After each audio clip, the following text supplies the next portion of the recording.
जन्म के 2 दिन के बाद एक बच्चा, एक माँ कैसे दूर छोड़ सकती है अपने बेटे को। नमस्कार दोस्तों, मैं हूं आपका दोस्त विनोद शर्मा और आज की जो तस्वीर है वो आपको कहीं ना कहीं हैरान भी कर देगी और नतमस्तक होने के लिए विवश भी कर देगी, क्योंकि फिलहाल मेरे साथ जो तस्वीर में आपको शामिल दिखेंगे महंत हैं, श्री महंत, अंतर्राष्ट्रीय श्री महंत हैं और जहरगिरी आश्रम में मौजूद हूँ, अशोक गिरी महाराज जी। और मैं आपको जिस तरीके से थंबनेल और टाइटल देख करके आए हैं कि एक माँ अपने बेटे को 2 दिन का एक आश्रम में छोड़ गई और फिर गुरुजी की या महाराज जी की कृपा ऐसी हुई कि अंतर्राष्ट्रीय श्री महंत बन गए। उसके पीछे की स्टोरी क्या है, कैसे एक 2 दिन के बच्चे को, दूध पीते बच्चे को आश्रम में छोड़ देना, उसके पीछे वजह क्या है, और वो बच्चा पढ़ लिख करके PhD करके आज डॉक्टरेट की उपाधि और श्री महंत बन जाना। मेरे साथ मौजूद हैं महाराज जी, स्वागत है आपका, प्रणाम। ओम नमो नारायण, अभिनंदन। महाराज जी, जहरगिरी आश्रम में हम आए हैं। भिवानी का ये आश्रम बड़ा चर्चित है, इसका भंडारा बड़ा चर्चित है। पहले तो कैसा फील होता है खुद को? भक्तों को तो आपसे आशीर्वाद लेते हैं, हम देखते हैं सारी चीज़ें, इतने बड़े आश्रम के पीठाधीश्वर हैं आप। गुरु परंपरा में शिष्य जब गुरु को आदेश देते हैं या शिक्षा देते हैं तब गुरु की महिमानंद कही गई है, महिमा अपरांते।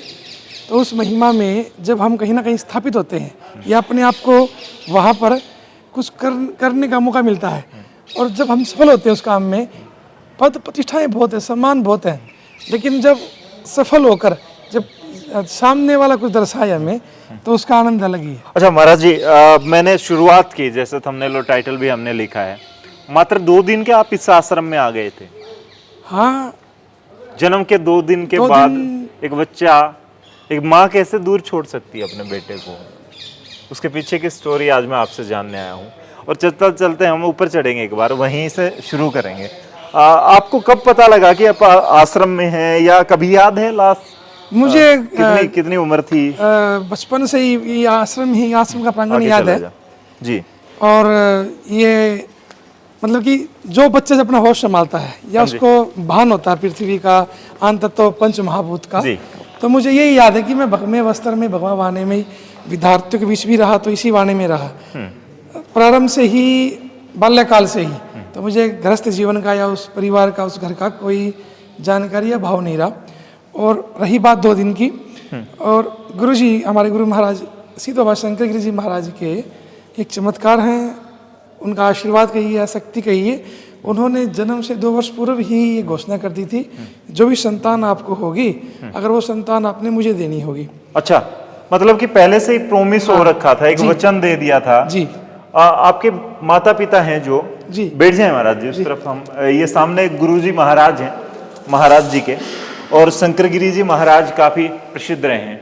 महाराज जी, आपके माता पिता यहाँ आते थे और उन्होंने वचन दे दिया था कि पहले क्या कोई स्टोरी है इसके पीछे? हाँ, के घर में बेटा नहीं होता था? नहीं, ऐसा नहीं, या फिर इसके पीछे और क्या भी है संतानें। गुरु महाराज तपस्या में थे तो घर से दूध लेके आते थे पिताश्री, उनकी 2-4 संतान या 3 संतान थी पहले, जहाँ तक याद है 3 संतान शायद, एक लड़का। और राधा स्वामी परंपरा से मत से थे वो। तो गुरु जी ने कहा, भगत तेरे को लड़का होगा? उन्होंने कहा कि मेरा जो परिवार पूर्ण है बाबा, और ये आप दूध पीजिए, ये पाखंड वाली बात मत कीजिए। वो धरा के थे और मत अंतर के थे। अच्छा, हाँ, राधा स्वामी परंपरा, मतलब मानते ही नहीं थे साधु सन्यासियों को, या सनातन से अलग वो राधा स्वामी परंपरा से थे। अच्छा, और महाराज जी को पहले ही पता चल गया कि बेटा होगा? कि गुरुजी ने बोल दिया, भगत सुन, उनको भगत जी कहते थे, और कहा कि 2 वर्ष पर्यंत जब गुप्त नवरात्रि की नवमी आएगी उस दिन लड़का होगा। क्या करेगा? ला बाबा, लड़का हो गया तो तेरे को दे देंगे। ला वचन है? हाँ वचन है। ला जा, फिर 2 वर्ष पंचायत जन्म हुआ, तत्काल लेके आ गए। जब गुरु जी ने कहा कि तेरे को एक लड़का और होगा, वो तू रख। उसके बाद एक लड़का और हुआ, और 2 दिन के बाद मुझे आश्रम में रखा गया। आश्रम में ही जो हमारा एक संस्कार होता है, यानी कि गृहस्थ जीवन संस्कार होता है ना, कि इसको कोई शहद या राम का नाम दिया जाए, तो मुझे धोने की विभूति और शहद का स्वरूप दिया गया था। मात्र 2 दिन के थे तब जब दूध पिलाया जाता है माँ के द्वारा या दाई माँ के द्वारा, जो एक गुट्टी दी जाती है, गुट्टी के रूप में आपको भभूत मिली। जी, जो मेरे गुरुजी के बड़े गुरुजी थे, जैसे कि दादा गुरुजी, बाबा प्रेम गिरी जी महाराज, रोहतक गेट पे आश्रम है, रामतलाई, उसमें बड़ा प्रसिद्ध और वैभवशाली आश्रम था वो। वो उस समय आए हुए थे और उन्होंने बोला ये संत हमारा है, इसे मुझे दीजिए, और उन्होंने भभूति और का प्रसाद रूप में मुझे दिया। महाराज जी, एक माँ कैसे छोड़ गई आपको? आप, मैंने सुना है कि घर जाते थे दूध पीने, कभी आप घर चले जाते थे, कभी माता यहाँ आ जाती थी, क्योंकि माँ के दूध की जरूरत होती है एक शिशु को, उसे नहीं समझ होती है वो साधु है या आम इंसान है या क्या है। तो क्या कुछ रहता था किस्सा? आपको भी माँ की याद आती तब भाग जाते थे आप यहाँ से? नहीं, 2 दिन जब वो शहद और वो भभूति देने के बाद मुझे भेजा गया 1.25 महीने के लिए, यानी कि 1.25 महीने तक प्रतिदिन दूध जो स्तनपान माता जी को मैंने किया। इसी से मुझे बताया गया कि 100 महीने पश्चात मैं आश्रम में निरंतर रहा। जब भी दूध की या जब भी भूख इच्छा होती थी तो गुरु जी के सेवक थे राम कुमार यादव जी, बहादुर सिंह तंवर जी और भी बहुत से, वो मुझे ले जाते थे और दूध पान करा कर वापस आश्रम में लेके आ जाते थे। अच्छा, कभी थोड़ा सा बचपन और बढ़ा, थोड़े ठीक ठाक हुई उम्र, तब होता था कि अब घर भाग जाऊं, यहाँ मन नहीं लगता, या फिर यहीं रम गए थे? नहीं, मैं जैसे कहा ना, जो संगत का असर है, संतति संगत, तो संगति संत की रही मेरी और वही प्रवृत्ति हो गई। मैं जाता था, यहीं पास में ही मकान है, घर में गलियों में खेलता था बच्चों की तरह। अच्छा। आम बच्चों की तरह जीवन रहा है। हाँ। सब खेल खेले हैं, खेलना जो खेल हमारी जो कीड़ाएं हैं वो की है, लेकिन उस तरफ रुझाव नहीं था। वो केवल एक समय पास लगा लीजिए, या जो बच्चे का बाल्यकाल होता है, जो होता आवरण खेल का समय, वो खेल खेलना, वो घर की तरफ इतना झुकाव या आवरण या मन या उनका कहते हैं मोक्ष, यानी मोक्ष नहीं, उससे कहते वात्सल्य भाव नहीं था मेरा उनके प्रति। अच्छा, पढ़ाई कैसे क्या हुई? क्योंकि आपने डॉक्टरेट कर रखी है, पीएचडी होल्डर, बड़ा बात हो जाती है। जी। पढ़ाई हो ही नहीं पाती जब साधु बन जाता है, वो ध्यान में या फिर कहीं ना कहीं नशा भी घेर लेता है। तो पढ़ाई कैसे हो पाई? गुरुजी की इच्छा थी, माता पिता की इच्छा थी, या खुद ही? नहीं, गुरु महाराज ने ही मुझे अध्ययन अध्यापन कराया। बहुत से अध्यापक आते थे और मेरा ये भाग्य रहा कि हर उस समय में, अब तो लोग ट्विटर घर आते हैं पहुँचते, मुझे विद्यार्थी जीवन में अध्यापकों का बड़ा प्रेम मिला और वात्सल्य मिला और ज्ञान मिला। मुझे वो संत ना कहकर, बच्चा कहकर, बेटा कहकर पुकारते और वो ज्ञान देते थे। और जब गुरुजी ने मुझे एडमिशन कराया, दाखिला कराया स्कूल में, मैंने अध्ययन किया और संस्कृत मेरी प्रारंभ में रही। एक बात हमारे अखाड़े में थी, अभी भी चर्चा है, काफ़ी संत समाज में भी है, गुरुजी के शिष्य जो है संत, आप देखते होंगे जो ये चिलम तमोक्तादि पीते हैं। हाँ। मैं गुरुजी ने भी पिया, काफ़ी साल छोड़ दिया था बाद में। उन्होंने कहा कि यानी कि चंदन के पेड़ पर सांप लिपटे रहते हैं, चंदन के पेड़ पे सांप रहते हैं, वैसे ही मैं इन संतों में रहा जिनमें ये धूम्रपान, सब तरह के नशे, व्यसन व्याप्त था। और हमारे अखाड़े में एक बोलती भी है, बोलचाल भी है, जूना अखाड़ा, दूमद अखाड़ा, आटे की बचत, नोटवा कबाड़ा। संत समाज में ये एक परंपरा, जूना अखाड़े से पीते हैं। आधुनिक तो बहुत कम हो गए, अब गृहस्थी पीने लगे, लेकिन इस मैंने कभी कोई वैसा नहीं किया। तो ये गुरुजी का आशीर्वाद ही है। जहाँ धूम्रपान लोग करते हैं, नशा करते हैं, आप उनके बीच अगर रहोगे तो आप बच नहीं पाओगे। तो कहीं ना कहीं गुरु कृपा और गुरु की कृपा और शक्ति से मैं बचा और वो अध्ययन किया। अध्यापकों का इतना मेरे पे स्नेह रहा, कोई मैथ का अध्यापक हो या इंग्लिश, आंग्ल भाषा का, इंग्लिश का, संस्कृत का, बड़े प्रेम से उन्होंने मेरे अध्ययन कराया। मुझे मेरे अध्यापक मिलते हैं तो वो भी आज उत्यानंदित, इस बच्चे को हमने पढ़ाया है। तो संस्कृत से आपकी पीएचडी, ज्योतिष वगैरह आपने पीएचडी की है, वहाँ पीएचडी तक फिर आप खुद पढ़ाई की तरफ ढलते गए? मैं यहाँ कक्षा 10 तक मैंने अध्ययन किया यहाँ पे भिवानी में। उसके बाद फिर विशारद, 2 वर्ष विशारद किया, फिर शास्त्री, फिर बनारस चला गया। फिर मैंने वहाँ अध्ययन किया बनारस में। और हमारे अखाड़े में जो हमारे आचार्य श्री जी हैं, विद्वान हैं, उनको देख के लगा कि ऐसा विद्वान, मैं सुना उनको कि कुछ ज्ञान होना चाहिए सामाजिक जीवन में। वेद क्या है, वेदांत क्या है, शास्त्र क्या है, हमारी थ्योरी क्या है, हम सबसे अलग हैं। जब आते हैं सृष्टि में, संसार में, साधु की एक अलग ही महिमा है, तो क्यों ना उस महिमा को जाना जाए। तो वो जाना जाएगा जो ज्ञान होगा, कहते ना श्रद्धावान लभते ज्ञानम, तो श्रद्धा होगी तब ज्ञान होगा। और ज्ञानम कब आएगा? जो विवेक होगा।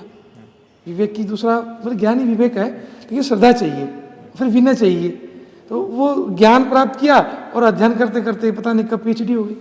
अच्छा महाराज जी, पढ़ लिख कर एक समझ अलग आ जाती है। बहुत से लोग पढ़े लिखे अपने आप को साइंटिस्ट समझने लगते हैं, उतनी जानकारी भी नहीं होती तब भी, और धर्म के बारे में भी बहुत सारी बातें निकलती हैं, फिर कहते हैं वो लोग। तो फिर आपको यूँ नहीं हुआ कि अब तो पढ़ लिख लिया, मैं गलत दिशा में ढाल दिया, या ज़बरदस्ती घर वालों ने भेज दिया, या जब थोड़े से उम्र बढ़ी तब माँ की याद आती हो कि माँ मुझे छोड़ गई, या फिर वो माँ खुद आपको कोई बताता हो कि माँ भी घर में जब आपको पहली बार छोड़ के गई तो रोती थी, आपकी याद आती थी, उन्हें लगा कि प्रेशराइज होके उन्होंने, महाराज जी ने कह दिया, आपके पिता ने वचन दे दिया तो फिर जबरदस्ती छोड़ दिया, तो माँ फिर भी वात्सल्य प्रेम में रोती थी बेटे के लिए? नहीं नहीं, ऐसा नहीं। वो एक भक्त परिवार से थे, चाहे किसी भी मत पंथ से हो, चाहे राधा स्वामी से हो, किसी भी पंथ से हो। भारत में कोई ना कोई पंथ से ज्ञान ही निकलता है, अज्ञान ही निकलता।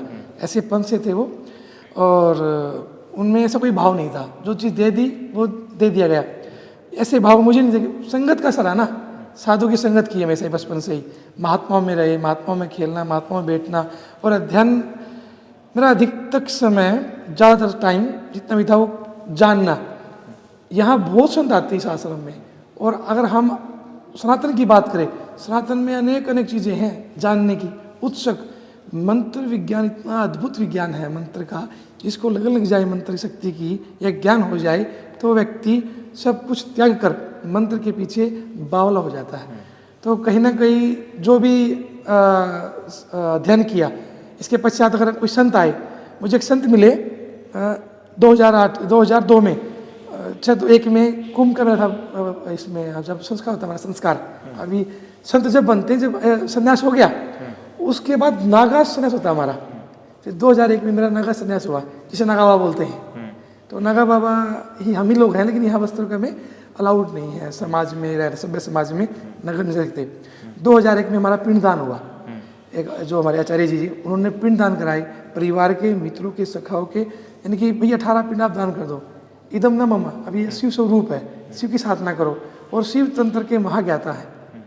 फिर आचार्य जी से मुझे श्री विद्या मिली, कुंभ के मेले में गुरु जी की कृपा हुई, तो अखाड़े में ये एक बहुत बड़ी बात है।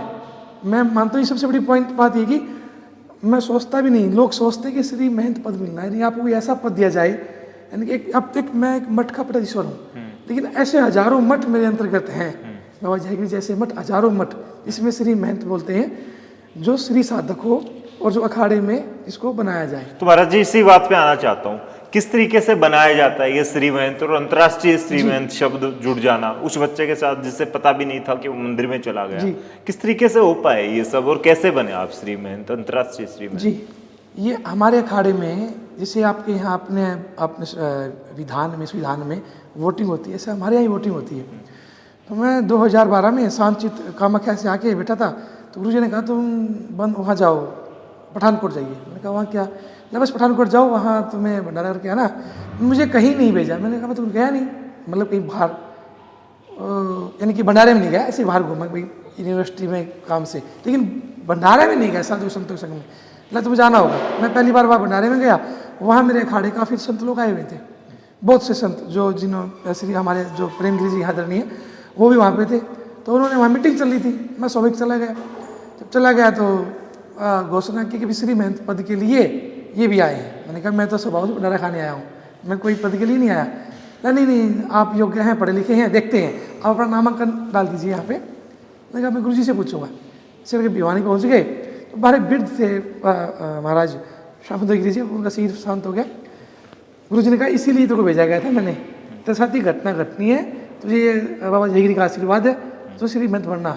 मैं चंबित हो गया क्योंकि मुझे वेदांत का अध्ययन किया था, मेरी लाइन थी, मेरा मार्ग था अखाड़े में महामंडलेश्वर बनना। मैंने कहा गुरु जी मुझे तो अखाड़े में महामंडलेश्वर बनना है। ला पागल, ये वो पद है जो महामंडलेश्वर को बनाएगा इस अखाड़े में। मैंने कहा ठीक है, जो आपका आदेश, आशीर्वाद। तो 2013 में बहुत से लोगों ने नामांकन किया, और ऐसी परिस्थितियाँ ही बताऊँ आपको, गुरु जी बीमार थे और कहीं शायद वेदांता इत्यादि भर्ती थे, मेरे चुनाव होने कि संत ने मुझे कुछ बोल दिया, मैंने उसको क्रोध में आके मार दिया। यहाँ से मेरा माइंड किसने खराब कर दिया कि आप वहाँ आनंद से जीवन जी हो, जो नाम आपको दिया, जो सम्मान दिया, वो जो संत जी यहाँ मृत्यु मतलब कि अस्पताल में भर्ती, हाँ, तो समझ नहीं आती। ऐसे मतलब टोंट किया। मैंने तभी फ़ोन किया यहाँ पे कि मैं आ रहा हूँ, और टिकट पा ली मैंने। तो तभी गुरु जी तत्काल उसमें आ गए, भूप गिरी जी गुरु भाई, तो उसको बोला बोल दे शोक गिरी को भिवानी नहीं आएगा, श्री महंत बन के आएगा। अच्छा जी। तो फिर कैसे क्या रहता है श्री महंत के दौरान, आपको कैसे मैनेज करना पड़ता है, और इनकी वोटिंग हर साल होती है, 5 साल में होती है, या कैसे क्या होता है इनका? ये 3 वर्ष में होती है। हाँ। हर 3 वर्ष में जब कुंभ मेला आता है। अच्छा। और जब जैसे भी वोटिंग का टाइम आया हमारे हॉल में, जो जिसको मैंने मार दिया या कुछ गलती हो गई थी, उसने मेरा विरोध कर दिया कि इसको नहीं बनाएंगे। मैं मतलब कि मैं अकेला व्यक्ति वहाँ पे, और सब जो जो थे लोग, ये जो निर्वाचन करने वाले थे या जो पदाधिकारी थे, इन्हों को ये जो बनने वाले थे, बहुत सी भीड़ थी वहाँ पे। मैं अकेला, मेरे साथ कोई नहीं, उनके साथ बहुत से लोग, कोई माला हार लेके आए, बोला भिवानी वाला तो गया, ऐसे बोले भिवानी वाला तो गया। लेकिन जब वहाँ वोटिंग हुई, गुरु जी का आशीर्वाद हुआ, तो वोटिंग हुई नहीं। मेरा नाम जब आया, भैया 14 मंडी से अशोक गिरी को श्री महंत नियुक्त किया जाता है, यानी कि सबने एक मत, कोई वोटिंग नहीं, हर हर महादेव के हाथ खड़े कर दिए। वो चमत्कारी था। वो जो लोग आप किसी और के लिए मां लेके गए और वो हार मुझे पहना रहे हैं बाद में, तो इसका चमत्कार क्या होगा जी। चमत्कारों की बात किसी दिन फिर करेंगे, क्योंकि महाराज जी की जो तस्वीर आपको दिख रही है, शंकरगिरी महाराज जी को तो खुद देखा है महाराज जी ने, बचपन से जुड़े और बच्चे की तरह इनको पाला और आज श्री महंत, अंतर्राष्ट्रीय श्री महंत बन जाना। आपसे पूछूंगा महाराज जी कि कुछ जैसे आपने नशे के ऊपर आपने बताई एक बात, साधु सन्यासियों को देखा जाता है, वो कुछ लोग तो कहते हैं कि इसके बिना भक्ति नहीं हो पाती, ध्यान नहीं हो पाता, तो नशे वगैरह को आप कहाँ तक देखते हैं? क्योंकि एक श्री महंत का पद है आपके पास और साधुओं के बीच में भी जाते हैं, उनकी पंचायतें भी होती हैं, उनको भी आपको मैनेज करना होता है, तो ये नशा साधु के साथ क्यों जुड़ा और इसको जुड़ना चाहिए या नहीं जुड़ना चाहिए? नशा साधु ध्यान के लिए नहीं करते। जो साधु ध्यान, जो किसी पे आधार होकर ध्यान करेगा या जप करेगा, वो साधु ही नहीं है। वो केवल क्या, क्योंकि मेंटलिटी है, मनोविज्ञान ऐसा होगा उनका, मनोभाव कि नशे द्वारा कोई भांग पी लिया, चिलम पी लिया या फीम खा लिया, इससे ये कुछ नहीं है। ये शरीर का ही बोधन करते हैं, नाश करते हैं, विकृति पैदा करते हैं। कोई भी नशा लेंगे, आप भांग लेंगे, विजया लेंगे, तो और किसी तरह का उपरोग पैदा कर देगी, मदमस्त कर देगी। नशा कर लेगा, वो समाज के विरुद्ध कार्य करने लगेगा। नशे में कोई ऐसा गुण नहीं है। और जो बहुत से संत हैं, संत नहीं है वो, आप देखेंगे हम भंडारा जब करते हैं, बहुत से लोग दारू पीने वाले, वो केवल संत का बहाना पहन के अपना टाइम पास कर रहे हैं। वो महात्मा नहीं है, ना ही उन पर किसी अच्छे गुरु की कृपा हुई है, ना ही वो कृपा के अधिकारी हैं। लेकिन फिर भी कुछ लोग ऐसे हुए हैं, सिद्ध साधक हुए हैं, कि नशा करके, लेकिन वो नशा नहीं किया, उन्होंने उसका सेवन किया। उन्होंने उसका जो जहर है, जो जैसे हम शुद्ध करते हैं ना, विष का भी, विष भी साधारण ध्यान करते हैं, उन लोगों ने आयुर्वेद के माध्यम द्वारा कोई औषधि बनाकर, आयुर्वेद के द्वारा औषधि बनाकर सेवन करके सुबह और शाम ध्यान धारणा समाधि तक पहुँचे हैं। अगर वो कहीं ना कहीं, मतलब कोई खिलाड़ी है, वो नहीं पहुँच पाता, तो कोई मेडिसिन यूज करेगा कोर्स के द्वारा। तो ऐसे संत हैं, लेकिन वो संत नहीं जो 24 घंटे ही चिलम पीते रहें, 24 घंटे ही शराब पीते रहें, 24 घंटे ही वो कुछ ऐसा नशे का विचार उनके मन में घूमता रहे। ऐसा नहीं है। संत कभी नशा करेगा ही नहीं। अच्छा, एक सवाल आपसे कि एक वक्त होता था जब साधुओं को जाना जाता था कि वो समाज को तय करते थे, समाज में क्या मापदंड रहने हैं, कैसे बातचीत करनी है, संस्कार देने के लिए साधुओं को जाना जाता था। बीच में एक गैप आया, आपने कहा कि नशे वाले साधु आ गए। अब जैसे आप पढ़े लिखे हैं, अब पढ़ाई की तरफ बढ़ रहा है आपका साधु समाज, या फिर बढ़ना चाहिए, या एजुकेशन की जरूरत है, जैसे वेदों के ज्ञाता होना, या फिर मतलब वेदों की जानकारी, या फिर वो समझ जो आम पब्लिक तक, क्योंकि बहुत सारे लोग यहाँ भी हजारों लोग डेली आते हैं, तो उन लोगों को अच्छी शिक्षा दे सके एक साधु, अच्छे मैसेज दे सके। ये जो नशे का जो काल आया ना, विषय विकृत काल आया, ये जितनी भी क्रांतियाँ चली, मठ मंदिर से चली, तो वो खत्म करने के लिए षड्यंत्र चलाया गया, षड्यंत्र सरकारों द्वारा या पूर्व सरकार जो थी, अंग्रेज वगैरह इत्यादियों ने, कि ये मठ मंदिर ही छोड़, मतलब इनको खंडन करो, कमजोर पड़ जाए, नशा लगा दिया जाए, तो उन्हें अति कर दी गई। लेकिन हमारे संत पहले विद्वान थे, कुछ एक समय में अपदस्थ हो गए, लेकिन अभी भी भारत के संत भारत के मर्यादा में रहकर ऐसा विज्ञान खोज करते हैं। स्वामी रामदेव जी देख लीजिए, आज योग द्वारा पूरे भारत में अलग जगह, पूरे वर्ल्ड में आचार्य श्री जी हैं जो वेदांत का ज्ञान देते हैं, और भी अनेक संत हैं जो रस प्रभा धारा द्वारा, कहते ना, मम तुम श्री मान धने भगवती कृपा किम न क्रियते, भौतिक आ गया शारदा माँ को, सरस्वती को। अगर इसको मन से सम्मान देकर अध्ययन किया जाए तो एक साधारण व्यक्ति क्या संभव नहीं है। और इसी संस्कृति में, हमारी सनातन संस्कृति में ही है, एक आम आदमी, एक आम राजा वन जाकर राजा राम बन सकता है। वो ये हमें बांट दिया गया कि ये दरिद्र है, ये नीची जाति का है, लेकिन जब एक राजा बनता है, जब वन गमन करता है, एक राजा राजकुमार वन गमन करता है, वो जो वन से आता है, साधु संतों के दर्शन करके और राक्षसों का संहार करके तो राजा राम बन गया था। अच्छा, एक थोड़ा सा आपसे, बचपन के दौरान आप खेला करते थे, शरारत किया करते थे, तो महाराज जी तब आपको डांट फटकार या पिटाई वगैरह हो जाती थी उसी तरीके से जैसे एक बच्चे के घर में होती है, या फिर किस तरीके का रहता था आपकी जिद वगैरह? पिटाई की आवश्यकता पड़ी नहीं, आंखों का ही बह था। मान ली कुछ ऐसे खेल थे, क्रिकेट खेलना, मतलब ये नहीं खेलना, ये हमारा खेल नहीं है, अंग्रेजों का है। कुश्ती खेलो या दौड़ लगाओ, घुड़सवारी करो, शस्त्र चलाओ, अध्ययन करो, ये आप वो खेल खेलो। ये क्रिकेट आपकी हमारा खेल नहीं है, ये गुलाम देशों का खेल है। तो उससे हमें दंड मिलता था, यानी कि वो गालियाँ बकते थे, उनके आवाज़ से ही या आँख से ही हम डर जाते थे। अच्छा, तो जो पढ़ाई है, महाराज जी की खुद की भी पढ़ाई रही थी, शिक्षा रही थी, या फिर महाराज जी साधक, महाराज जी अन्नपूर्णा के श्री के अच्छे साधक थे, यानी कि सिद्ध बोलते थे। अच्छा। जो बोल दिया वो परम्परा में आए थे, और जो सिद्ध के ऊपर कुछ विद्या ही नहीं है। अच्छा, तो लेकिन महाराज जी की एक इच्छा थी कि आप पढ़ें जी आगे। महाराज जी ने मेरे साथ और भी बहुत गुरु को पढ़ाया, और मेरे संत गुरु भाई हैं जिन्होंने अध्ययन किया, जो मतलब जहाँ तक पहुँच सके। और गृहस्थ के बच्चे भी गुरु जी ने बहुत अध्ययन कराए, जिनकी फीस देने पाने में जो असफल थे, या जिनकी कोई घर की पीड़ा थी, बहुत सी विद्यार्थी जो पढ़कर आज एक अच्छी अच्छी जॉब पोस्ट पर है। जी, तो फिलहाल मेरे साथ अंतर्राष्ट्रीय श्रीमंत डॉक्टर अशोकगिरी जी महाराज मौजूद थे, बातचीत रही। स्टोरी आप बहुत सारी सुनते हैं, लेकिन एक साधु का, सन्यासी कैसे बनना, एक आम इंसान का, और वो भी एक बचपन में 2 दिन के बच्चे को पेरेंट्स छोड़ के चले जाते हैं और अंतर्राष्ट्रीय श्रीमंत बन जाता है, वहाँ तक की कहानी आपके साथ शेयर की। इस मंदिर के, इस सिद्धपीठ के बहुत सारे चमत्कार हैं जो आने वाले वक्त में आपके साथ लेकर के आऊँगा, क्योंकि अकेले महाराज जी नहीं, यहाँ के भक्त नहीं, पूरा भिवानी डिस्ट्रिक्ट और आसपास के लोग जानते हैं यहाँ की चमत्कारों के बारे में। फिलहाल इस वीडियो को शेयर जरूर कर दें, और आप तक ये ऐसी ही स्टोरियाँ लेकर के हम आने वाले वक्त में आते रहेंगे। तब तक के लिए इस वीडियो के कमेंट में जरूर लिखें। और फिलहाल महाराज जी क्या कहेंगे लास्ट में? भारत युवाओं का देश है, और भारतीय परंपरा, अपनी परंपरा को अपनाओ। जो अपने वृद्ध है, वृद्धों से बिना, वृद्धों की सेवा करो, और जो ज्ञान देते हैं उस परंपरा में रहें। एक और बहुत बड़ी भ्रांति चल की कि एक संतान सुख भक्ति, लेकिन ऐसा नहीं। जब ब्रह्मा जी कहते हैं एक ओम बहुश्यामा, मैंने देखा, मेरा अनुभव है ज्योतिष में, ये मैं निवेदन करता हूँ, एक बच्चा कहीं ना कहीं दुर्घटनाग्रस्त होता है।